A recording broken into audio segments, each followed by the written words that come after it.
Bonjour à tous, c'est Edouane et aujourd'hui on se retrouve pour parler du Grand Prix de Formule 1 d'Australie avec à la fin la victoire de Charles Leclerc dans une course on va dire la plus tranquille pour Ferrari depuis ce début de saison. Mais avant de revenir en détail sur cette course, je vous laisse découvrir le classement.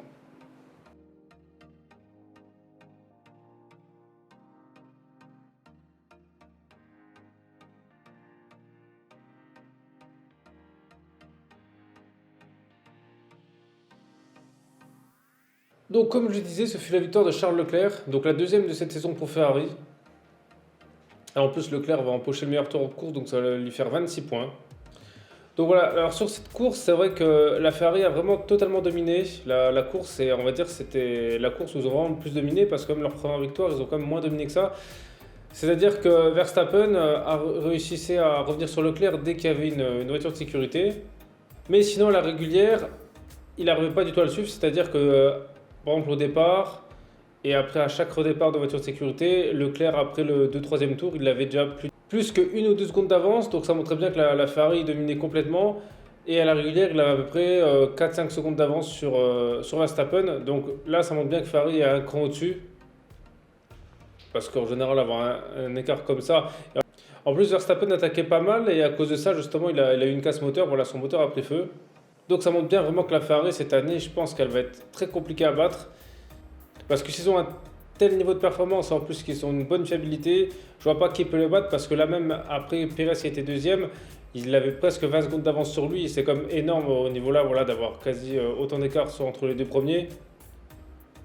Donc 20 secondes d'écart, là, c'est quasi pas rattrapable, à moins que Red Bull il trouve vraiment quelque chose de miracle.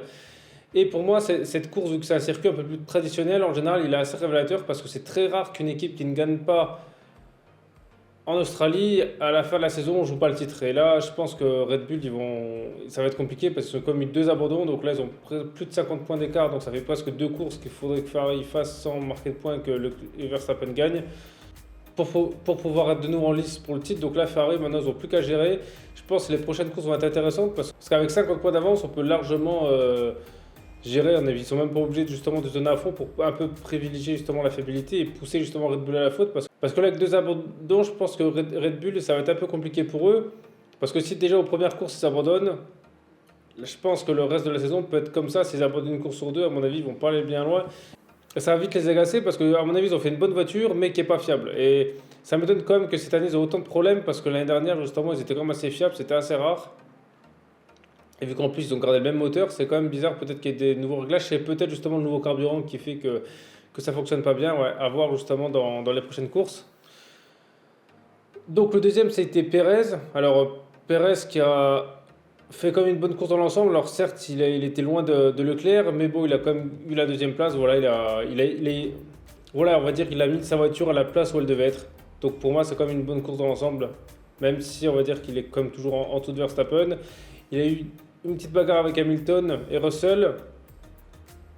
C'est qu'au vu de ce résultat, je pense que Mercedes peut-être regrette justement d'avoir demandé à Russell de ne pas se battre avec Perez parce que peut-être que si justement il l'avait gardé un peu plus longtemps derrière lui, peut-être Perez n'aurait pas réussi à le passer et ils auraient pu avoir la deuxième place et peut-être voir la troisième si Hamilton serait revenu. Voilà, ça aurait peut-être pu permettre à Hamilton de revenir.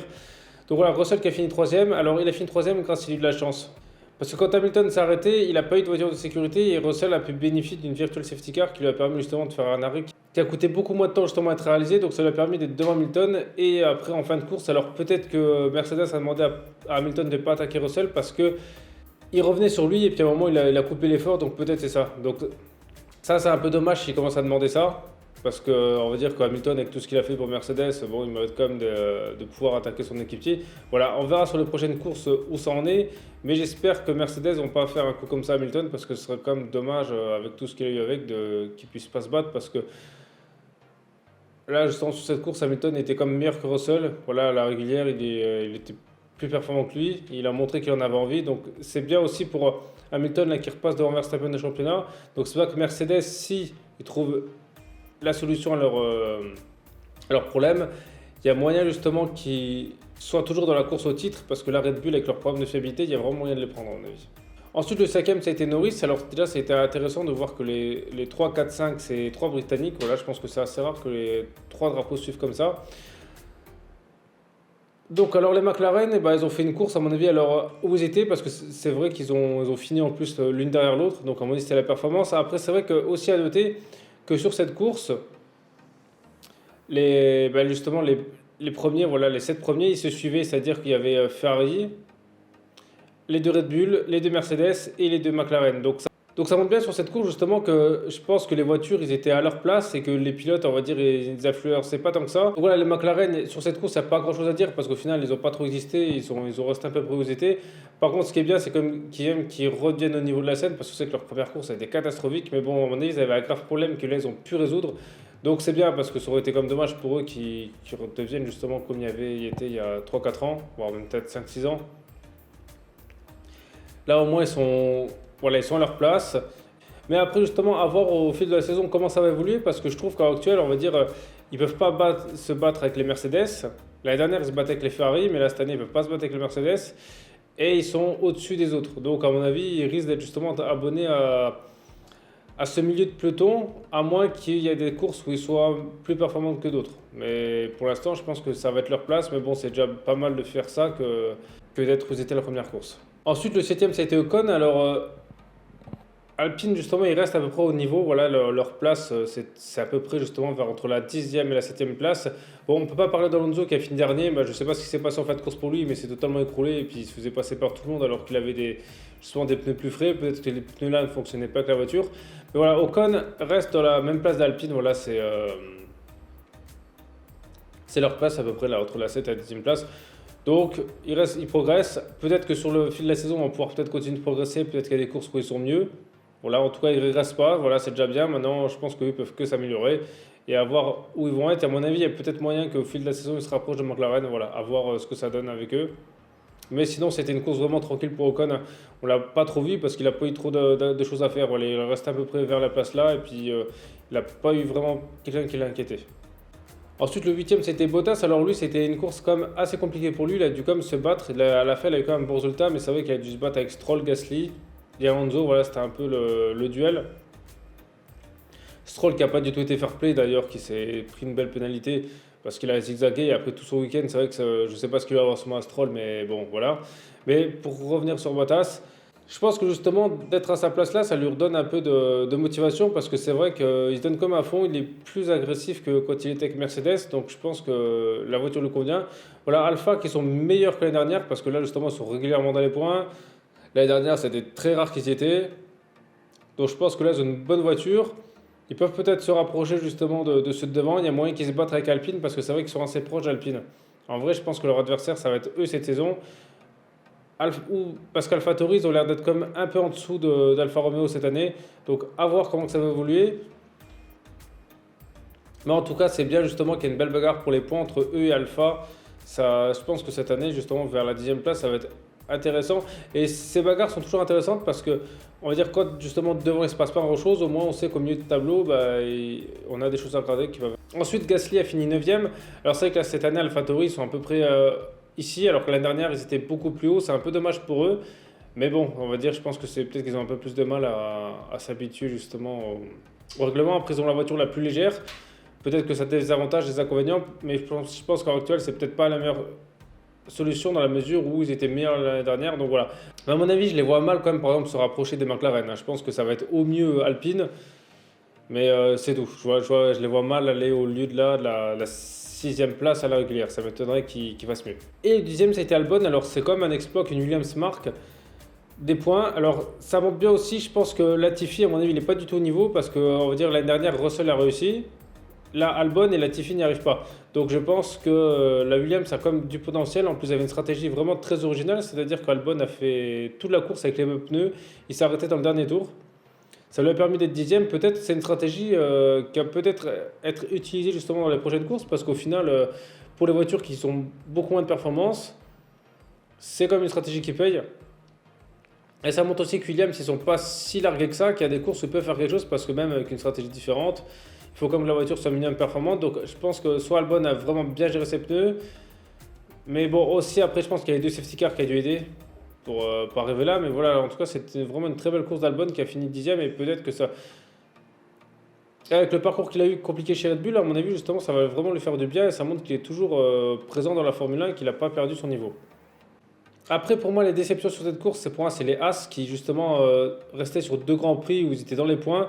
Alors, Magnussen était un moment dans les points, mais bon, il a dû s'arrêter, donc la stratégie fait que ça peut aller. Mick Schumacher a fini devant Magnussen. Alors, c'est vrai que c'est bien pour lui, même si malheureusement dans cette course, je trouve qu'il a fait comme 2 erreurs qui ont fait à chaque fois qu'il a perdu du temps. Alors, donc on va dire à la fin, c'est le résultat final qui compte, mais je pense qu'il faut que Schumacher soit un peu plus régulier parce que heureusement pour lui que c'était des places voilà, qui comptent pas, mais bon, on va dire qu'il aurait fait des heures comme ça, et puis ça l'aurait fait perdre les points. Je pense que ça aurait été différent justement à digérer pour As. Mais là, ça montre aussi que As va peut-être avoir des problèmes dans les circuits un peu plus traditionnels. Et j'espère pour eux que c'était pas juste, on va dire, l'effet de nouveautés qui ont permis justement de faire des bons résultats, parce que là, sinon, ils vont retomber dans leur travers. Même si on va dire que, en point positif pour eux, même s'ils finissent loin, pendant la course, ils étaient quand même à un moment dans les points. Donc ça montre qu'ils étaient quand même mieux que l'année dernière, parce que l'année dernière, jamais y étaient. Donc il y a quand même du potentiel. Maintenant, ça va être intéressant de voir comment ça va évoluer pour eux. Alors si c'est par exemple la voiture qui est meilleure sur certains circuits que d'autres, ou alors si par exemple justement les autres ont pu se développer alors, et que eux non. Donc. Et après les Aston Martin qui sont vraiment la catastrophe de cette année. Donc, et là, je sais même pas si c'est la voiture qui est si mauvaise ou c'est vraiment les pilotes parce que bon, déjà Stroll, ce qu'il a fait tout l'ensemble du week-end avec un contact volontaire en qualif, là qui pousse Bottas, qui zigzag, honnêtement je sais pas ce qui lui arrive parce que certes Stroll ça n'a jamais été l'un des super pilotes, mais en général il faisait pas trop de choses comme ça. En tout cas, voilà, c'est vraiment la première fois qu'on le voit aussi agressif. Limite, c'est le comportement d'Indy Verstappen. Et là, je comprends pas vraiment ce qui lui arrive. Peut-être c'est de la frustration, qu'il est énervé. Mais avant, il faisait pas ça. Donc, certes, il faisait pas des résultats exceptionnels, mais il était présent. Il faisait pas trop d'erreurs. Donc, il était là quand il fallait. En tout cas, il faisait jamais trop d'erreurs comme ça. Voilà, c'était un pilote qu'on ne voyait pas trop. Mais justement, il n'avait pas d'histoire. Et là, je pense que ça commence à être compliqué pour lui s'il fait des choses comme ça. Et après Vettel qui a été vraiment une catastrophe ce week-end justement pour sa première course de la saison, il se crache en essai libre et là pendant la course il a enchaîné erreur sur erreur et puis à la fin il s'est planté tout seul. Donc je pense que Vettel s'il continue comme ça, je vois pas comment ils vont déjà justifier que de ne pas prendre Hülkenberg à la place parce qu'en soi Hülkenberg a fait comme des meilleurs résultats que lui, pourtant il avait moins justement de temps dans la voiture donc là Vettel je pense que cette année ça va être compliqué à excuser s'il continue de faire des courses comme ça. Et le dernier que j'ai pas parlé, c'est Sainz. Et oui, Sainz, qu'est-ce qu'il a fait? Et bah, il a fait quelques tours et direct dans le gravier et il s'y est mis tout seul. Alors je pense que ça pour Sainz, ça va être compliqué parce que déjà que Leclerc gagne et puis il est meilleur que lui, ça se voyait que mentalement ça le touchait un peu. Mais si là en plus il s'y met tout seul parce que là il va perdre beaucoup de points, je pense que là Sainz justement qui voulait éviter à mon avis d'être pilote numéro 2, bah là à mon avis il y est complètement parce que déjà au départ il a fait un très mauvais départ, il a perdu 4-5 places. Et après, il se plante tout seul. Et ça, je pense que c'est compliqué à digérer justement quand on a un pilote Ferrari. Normalement, au niveau là, ça devrait pas trop arriver. Et à mon avis, je pense que ça, c'est que le mental. Hein, parce que c'est vrai que Sainz, dans des courses, voilà, il vaut mieux que ça. Et à mon avis, ça doit lui peser que Leclerc est meilleur que lui. Donc, malheureusement, quand mentalement, des fois, on a des problèmes, ça sera dû par ça. Et là, justement, se cracher tout seul, c'est un peu compliqué, à mon avis, à vivre. Et qu'à mon avis, s'il ne se ressaisit pas vite, Leclerc va avoir la voie royale pour être pilote numéro 1 et Sainz la seule chose qu'il va pouvoir faire, c'est aider Leclerc à gagner le titre. Parce que là, depuis le début de la saison, on va dire Sainz n'a jamais été meilleur que Leclerc sur aucune course. Donc c'est vrai que c'est assez intéressant de voir ça parce que beaucoup de gens pensaient justement que ça allait être l'inverse, que Sainz allait manger Leclerc et que Leclerc justement il n'était pas si bon que ça. Mais en fait si, je pense que Leclerc là, peut-être que ce qui lui manquait peut-être la saison dernière, c'est peut-être un peu plus de motivation, vu que la voiture elle pouvait pas jouer grand chose. Et là avec une machine qui marche bien, peut-être que on voit le vrai niveau des pilotes et que Leclerc il est motivé à fond et quand il est motivé à fond, il est inératable. Donc voilà, alors cette course est comme assez révélatrice pour moi pour le reste de la saison parce qu'on voit que au final, à part les Mercedes, qui ont régressé et que les Ferrari qui ont augmenté, sinon pour moi tous les autres ont à peu près le même niveau. C'est vrai que par exemple McLaren ils sont là où ils étaient, Alpine pareil, Alpha sont un peu mieux. Donc ça montre bien aussi que le nouveau règlement, à part Mercedes, ça n'a pas embêté vraiment de beaucoup d'équipes. Ils ont tous à peu près réussi à se développer. Et donc c'est comme une bonne chose parce que quand il y a des gros changements comme ça, des fois on peut avoir peur que certaines équipes justement sombrent complètement. Mais là il n'y en a pas vraiment parce que même si c'est vrai qu'à l'heure actuelle c'est Aston Martin les derniers, Mais pour moi, pour l'instant, c'est plus un problème de pilote que forcément de voiture. La prochaine course va être très intéressante parce que justement Ferrari va être à domicile. Donc à mon avis, ils vont avoir à cœur de gagner parce que ça fait tellement longtemps qu'ils ont pu gagner justement une course en Italie. Et Red Bull justement qui vont avoir la pression justement de la fiabilité parce qu'à force justement de casser des moteurs, je pense qu'à la fin il va plus en rester beaucoup et ils risquent de prendre des places de pénalité. C'est vrai que Red Bull pour moi cette année, au rythme là, ils vont avoir du mal à revenir justement sur Ferrari parce que c'est vrai que même si Red Bull c'est la meilleure équipe en termes de développement, au final s'il y a trop de points de retard, c'est quasiment impossible à rattraper.